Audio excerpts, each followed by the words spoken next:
আসসালামু আলাইকুম বন্ধুরা। আমরা তো দীর্ঘদিন ধরে অপেক্ষায় ছিলাম যে আমরা একটা ফোন কিনবো। যেহেতু আমাদের বাজেট ৳২০,০০০ টাকার ভিতরে। সেহেতু আমাদের কার্ভ ডিসপ্লে লাগবে, দেখতে সৌন্দর্য হতে হবে। সেই ফোনটি হচ্ছে Itel S23 Plus। দীর্ঘদিন ফোনটার অপেক্ষায় ছিলাম বা ইন্ডিয়াতে লঞ্চ করছে কিন্তু শীঘ্রই বাংলাদেশে লঞ্চ করেছে। এই Itel S23 Plus নিয়ে অনেক ইউটিউবাররা ভিডিও করেছে। সেটির খারাপ দিক কেউ ভাই বলে নাই। আমাদের ভিডিও কেন দেখেন আপনারা? কেন দেখেন? কেন আমাদেরকে লাইক করেন বা সাবস্ক্রাইব করেন? কেন? আমাদের ভালো দিকটা আপনারা জানার জন্য, ফোনের ভালো দিকটা জানার জন্য। আর আমরা কি করি? টাকা খেয়ে ফোনের যে খারাপ দিকটা আছে সেটা গু গুছিয়ে রাখি আর ভালো দিকটা সামনে নিয়ে আসি। ফোনটির ভালো দিক এবং খারাপ দিক ২ টা দিক আমি আপনাদের সাথে শেয়ার করব। যদি আপনি এই ৳২০,০০০ টাকার ভিতরে এই ফোনগুলা কিনেন তাহলে ভাই 100% আমি বলছি আপনি ঠকে যাবেন। শুধু একটা জিনিসের উপর ভরসা করে আপনি ৳২০,০০০ টাকা দিয়ে এত বড় ফোন আপনি কিনতে পারেন না। আমাদের জন্য বকাঝকা করবেন না ভাই। সত্যি এটা আপনাকে জানান তারপর আমাকে বকাঝকা করুন। প্রথমত ফোনটির স্পেসিফিকেশন হচ্ছে 8 জিবি RAM, 256 জিবি স্টোরেজ। আপনার মেমোরি কার্ড ইউজ করতে হবে না, সেটা নিয়ে কোনো প্যারা নেই। 8 জিবি RAM এর সাথে 256 স্টোরেজ পেয়ে যাবেন। এমনকি NFC সাপোর্টেড 5000 mAh ব্যাটারি। এত কিছু মানে 50 মেগাপিক্সেল ক্যামেরা, একটা কার্ভ ডিসপ্লে ফোন। এতে রয়েছে 18 ওয়াটের একটা ফাস্ট চার্জিং। এত কিছু এত কম দামের ভিতরে কিভাবে দিল? তো চলুন ফোনটি প্রথমত আমরা আনবক্সিং করে নিই। প্রথমত ফোনটি খোলার পর আপনি পেয়ে যাবেন একটা ব্যাক কভার। অবশ্যই এখানে আপনাকে একটা ব্যাক কভার দিয়েছে, সেটা একটু প্লাস্টিক টাইপের, একটু শক্ত। তারপর রয়েছে একটা সিম ইনজেক্টর। এরপর রয়েছে হচ্ছে গিয়ে 12 মাসের একটা ওয়ারেন্টি কার্ড। যেহেতু আপনার সেটা ওয়ারেন্টি থাকবে, অফিসিয়ালি আপনি নিতেছেন, সেক্ষেত্রে 12 মাসের একটা ওয়ারেন্টি কার্ড আপনি পেয়ে যাবেন। তারপর পেয়ে যাবেন USB টু টাইপ সি একটা কেবল। তারপর রয়েছে আপনার 18 ওয়াটের একটা ফাস্ট চার্জিং। তারপর সর্বপ্রথম শেষ পর্যায়ে আমরা ফোনটি পেয়ে গেলাম Itel S23 Plus। তো ফোনটির ডিজাইন ও বেলকনি সম্বন্ধে চলুন জেনে নিই। ফোনটি প্রথমত ওয়েট হিসেবে রয়েছে 178 গ্রামের মতো। এত ব্যাটারি দিচ্ছে 5000 mAh ব্যাটারি দেওয়ার পরও ওয়েট হিসাবে এখানে ভালো ম্যানেজ করেছে। 178 গ্রামের মতো ওয়েট রয়েছে। এখানে ডিসপ্লেটা সেটার যে বেজলটা সে বেশি একটা মোটা না। সেটা হচ্ছে 7.9 এম। যে মোটা যখন আপনি হাতে ধরবেন একটু মোটা, মোটা লাগবে না। যথেষ্ট পাতলা করার চেষ্টা করেছে এখানে 7.9 এম রয়েছে। পিছনের দিকটা যদি আসি, ফ্রেমটা হচ্ছে প্লাস্টিক প্যানেল। সেক্ষেত্রে গরিলা গ্লাসের কোনো প্রটেকশন নেই, সেটা জানা নেই। টাইটানিয়াম জাতীয় কিছু একটা ফ্ল্যাগশিপ প্লাস্টিকেই এটা Itel দিয়েছে। হাতে একটু ক্যাচ লাগতে পারে বা আপনি যদি ইনহেল ইউজ করেন, পকেটে রাখেন বা কোথাও রাখেন, সেক্ষেত্রে আপনি ক্যাচ পড়ে যেতে পারে। যেহেতু এটা প্লাস্টিক প্যানেল সেক্ষেত্রেও আপনাকে একটা কভার ইউজ করতে হবে। এত কিছু নিয়ে এখানে কোনো বলা ঠিক নেই। এখন অবশ্যই এখানে আপনাকে এটা ব্যাক কভার ইউজ করতে হবে। যদি ব্যাক কভার ইউজ না করেন তাহলে ক্যামেরা বাম্পারের মাধ্যমে পিছনে একটু ক্যাচ লেগে যেতে পারে। এখানে আপনার যে ডুয়াল সিমের সাপোর্ট রয়েছে, ২ টা সিমই আপনার 4G সাপোর্টেড সিম। ২ টা সিমই আপনি 4G ইউজ করতে পারবেন। কোনো কল ড্রপ নেই, কোনো প্যারা নেই। আগের মতো কল ঠিক আছে, নেটওয়ার্ক ইস্যু জনিত কোনো সমস্যা নেই। এখানে ১০০ মার্ক পেয়েছে ৳২০,০০০ টাকার ভিতরে। এর মূল আকর্ষণ হচ্ছে তার ডিসপ্লে। হাইলাইট তার ডিসপ্লে, যেটা কার্ভ ডিসপ্লে ৳২০,০০০ টাকার ভিতরে এত কিছু কিভাবে দিল? এখানে দেখুন কার্ভ ডিসপ্লে পাশে AMOLED ডিসপ্লে ব্যবহার করা হয়েছে। পিট ব্রাইটনেস হচ্ছে ৫১৯ পর্যন্ত। ডিসপ্লে সাইজ হচ্ছে 6.7 ইঞ্চি। এত কিছু এত কম দামের ভিতরে কিভাবে দিল? দেখেন এখানে যদি AMOLED ডিসপ্লে দিয়ে ৫১৯ ব্রাইটনেস দিয়ে যদি এখানে কি করত? যে এর পিপিআই হচ্ছে ৩৮৮ নিক্স পর্যন্ত।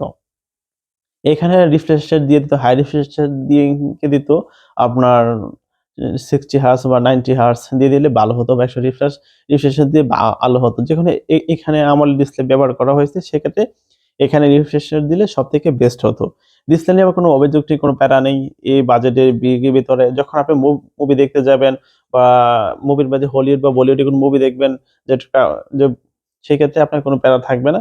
একটু এদিক-সেদিক হতেই পারে যখন আপনার কালো কিছু অংশ আসবে মুভির, যখন একটা অন্ধকারের মুভি যখন আপনারা দেখেন যে ভয়ানক ভূতের মুভি এরকম যদি অন্ধকার আসে সেক্ষেত্রে একটু ঝাপসা, ঝাপসা আপনার লাগতে পারে।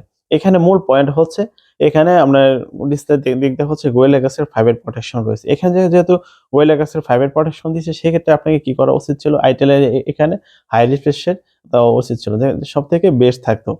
এখানে ডিসপ্লে সেকশনে যে সামনে যে ক্যামেরাটা ব্যবহার করা হয়েছে ৫ হলো একটা ক্যামেরা সেটআপ, সেটাও এখানে ঠিক আছে, খুব সৌন্দর্য খুব মানিয়েছে। কিন্তু এখানে রিফ্রেশ রেট দিলে ভালো হয়ে যেত। এখানে আপনি স্টোরেজ হিসেবে আপনি পেয়ে যাবেন হচ্ছে যে স্টোরেজটা যেটা সেটা হচ্ছে 8 জিবির সাথে 256 জিবি স্টোরেজ। আপনার মেমোরি কার্ড নিয়ে কোনো প্যারা নেই। আপনি কখনো এসডি কার্ড আপনি ইউজ করতে পারবেন না। এজন্য এখানে 256 জিবি স্টোরেজ দেওয়া হয়েছে। এখানে UFS 2.0 রয়েছে। এত কিছু বেস্ট দেওয়া হয়েছে। এখানে RAM হিসাবে ভালো ম্যানেজ করেছে। এখানে রয়েছে 50 মেগাপিক্সেল ক্যামেরা। এই 50 মেগাপিক্সেল ক্যামেরা পিছনে এবং সামনে রয়েছে 32 মেগাপিক্সেল একটা সেলফি ক্যামেরা। এই 50 মেগাপিক্সেল ক্যামেরাতে আপনি 1080 তে ভিডিও করতে পারবেন। ছবি যদি ভালো আলো পড়ে টুকটাক তাহলে ছবি ভালো ম্যানেজ করতেছে। এবং ফ্রন্টে যে সেলফি ক্যামেরা রয়েছে সেটা হচ্ছে 32 মেগাপিক্সেল। ফ্রন্টের দিক দিয়ে খুবই ভালো ম্যানেজ করতেছে এবং পিছনে যে 50 মেগাপিক্সেল ক্যামেরা সেটা দিয়ে টুকটাক আপনি কাজ চালিয়ে নিতে পারবেন। যে ভালো আলো ম্যানেজ করে সেক্ষেত্রে আপনি ছবি ভালো কোয়ালিটি পাবেন। সেক্ষেত্রে আপনার যে অ্যাঙ্গেল যে আলো বা ডিটেইল সেক্ষেত্রে এই যে ওভারঅল যে 50 মেগাপিক্সেল অন্য ক্যামেরা আছে সেই ক্যামেরার সাথে এটা কম্পেয়ার করবেন। এখানে ক্যামেরা সেকশন যদি আসে সেক্ষেত্রেও আমার কাছে একটু দুর্বল মনে হয়েছে। সেক্ষেত্রে এখানে 0.8 মেগাপিক্সেল একটা ক্যামেরা দেওয়া হয়েছে। সেখানে একটা 2 মেগাপিক্সেল টেলিফটো জুম বা আল্ট্রা ওয়াইড ক্যামেরা দিতে পারতো সবথেকে ভালো হতো।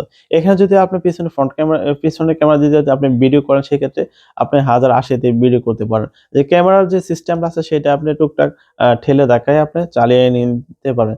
সামনে যে সেলফি ক্যামেরা রয়েছে সেটা দিয়ে আপনি কি করতে পারবেন? টুকটাক ছবি তুলে নিতে পারবেন যে এই চলে সোশ্যাল মিডিয়ার জন্য বা টিকটকে, ইউটিউবে ছাড়ার জন্য চলে মোটামুটি চলে। আপনার কাজ চালিয়ে নিতে পারেন। আপনার ছবি নির্ভর করবে আপনার তোলার উপরে এবং আলোর উপরে।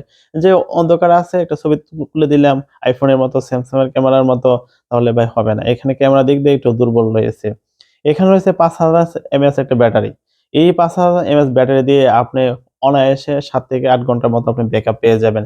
আপনি যদি হাই কিছু করেন তো ৭ থেকে ৮ ঘন্টার মতো ব্যাকআপ পেয়ে যাবেন এবং 18 ওয়াটের ফাস্ট চার্জিং দিয়ে আপনি ২ ঘন্টা ৩০ মিনিট মতো আপনার লাগতে পারে ফোনটা চার্জ করার জন্য। ২ ঘন্টা ৩০ মিনিট বা ২৫ মিনিটের মতো লাগতে পারে চার্জ করার জন্য। আপনি যদি কথা বলেন বা টুকটাক গেমিং-টেমিং করেন সেক্ষেত্রে ভিডিও কনজাম্পশন করেন বা ভিডিও দেখেন সেক্ষেত্রে আপনি অনায়াসে ২ দিনের মতো ব্যাকআপ পেয়ে যাবেন এই 5000 এমএএইচ ব্যাটারি দিয়ে। তারপরে রয়েছে মূল আকর্ষণ হচ্ছে তার প্রসেসর। দেখেন আমাদেরকে কোথা দিক দিয়ে আমাদেরকে ঠকাইছে। এই ৳২০,০০০ র ভিতরে। শুধু একটা ডিসপ্লে সেকশনের চিন্তা ভাবনা করে যে আমরা একটা ফোন নিবো সেটা না। এখানে অ্যান্ড্রয়েড ভার্সন হিসাবে 13 এর উপর রান করতেছে এবং Itel এর নিজস্ব অপারেটিং সিস্টেম সেটা হচ্ছে সফটওয়্যার 13 এর উপরও রান করতেছে। ইউনিসি T6160 এটা 12 nanometer প্রসেসর ভাই। ৳১০,০০০ র ফোনও এই প্রসেসর, ৳৯,০০০ র ফোনও এই প্রসেসর, ৳৭,০০০ র ফোনও এই প্রসেসর, ৳১৫,০০০ র ফোনও এই প্রসেসর। এই প্রসেসর ৳২০,০০০ র ফোনও যদি হয়, তাহলে ভাই কিভাবে আমরা গেমিং করব? কিভাবে আমরা কি করব? মেইন হচ্ছে সফটওয়্যার। আপনি যে শুধু একটা ডিসপ্লে দিক দিয়ে চিন্তা ভাবনা করে আপনি এখানে Gorilla Glass এর ফাইবার প্রটেকশন রয়েছে এবং কার্ভ ডিসপ্লে রয়েছে, 50 মেগাপিক্সেল ক্যামেরা রয়েছে। সেটা দিয়ে যদি আপনি কিনেন তাহলে ভাই আপনি শুধু ডিসপ্লে দেখাতে পারবেন। কার্ভ ডিসপ্লে দেখাতে পারেন বলতে পারেন যে আমরা Gorilla Glass এর ফাইবার প্রটেকশন, 50 মেগাপিক্সেল ক্যামেরা, 5000 মাস ব্যাটারি। 5000 মাস ব্যাটারি আপনি এটা ঠিক দেখাতে পারবেন। কার্ভ ডিসপ্লে সেটা আপনার ঠিক দেখাতে পারবেন। কিন্তু 50 মেগাপিক্সেল যেটা ক্যামেরা ক্যামেরা পারফরম্যান্স এটা আমরা ঠেলে দেখায় আপনি দেখাতে পারবেন। কিন্তু এখানে যে 12 nanometer একটা প্রসেসর দিয়েছে T616 এই প্রসেসরটা আমার কাছে এখানে বেস্ট মনে হয়নি। Itel আর ২-৩ হাজার টাকা বাড়িয়ে ২০ থেকে ২১,০০০ টাকা ২২,০০০ টাকা করে এখানে ভালো একটা 6 nanometer প্রসেসর দিতে পারতো। Helio G999 টা প্রসেসর দিতে পারতো। তাহলে এখানে বেস্ট হতো। এই ফোনটি কাদের জন্য? যারা স্টাইলিশ ফোন খোঁজে, টুকটাক ভিডিও দেখে বা মুভি দেখে তাদের জন্য। আপনি যে গেমিং করবেন বা ছবি তুলবেন, পারফরম্যান্স করবেন সেটা তাদের জন্য। অনেক ইউটিউবাররা ভাই বলে না সেটা প্রসেসরের কথা। আমি যদি বলি যে ৳২০,০০০ র ভিতরে যদি আপনি ফোনটি নেন ভাই তাহলে আপনি ঠকবেন। যেহেতু কার্ভ ডিসপ্লে ঠিক আছে, Gorilla Glass ফাইবার প্রোটেকশন ঠিক আছে। এখানে ডিসপ্লের মাধ্যমে হাই রিফ্রেশ দেওয়ার দরকার ছিল। তাহলে সেখানে ডিসপ্লেটা বেস্ট থাকতো। এখানে আমার মতে যেটা আমি বলি যারা আমরা ৳২০,০০০ চিন্তা ভাবনা করতেছি যে ফোনটি আমরা নিবো, সেই মতে আমার মতে ৳২০,০০০ র মতো এখানে ভালো হয়। আর ডিসপ্লেতে রয়েছে ইন ডিসপ্লে ফিঙ্গারপ্রিন্ট যথেষ্ট একুরেট যথেষ্ট কাজ করতেছে। এমন ফিঙ্গারপ্রিন্ট নিয়ে আমার কোনো প্যারা নেই।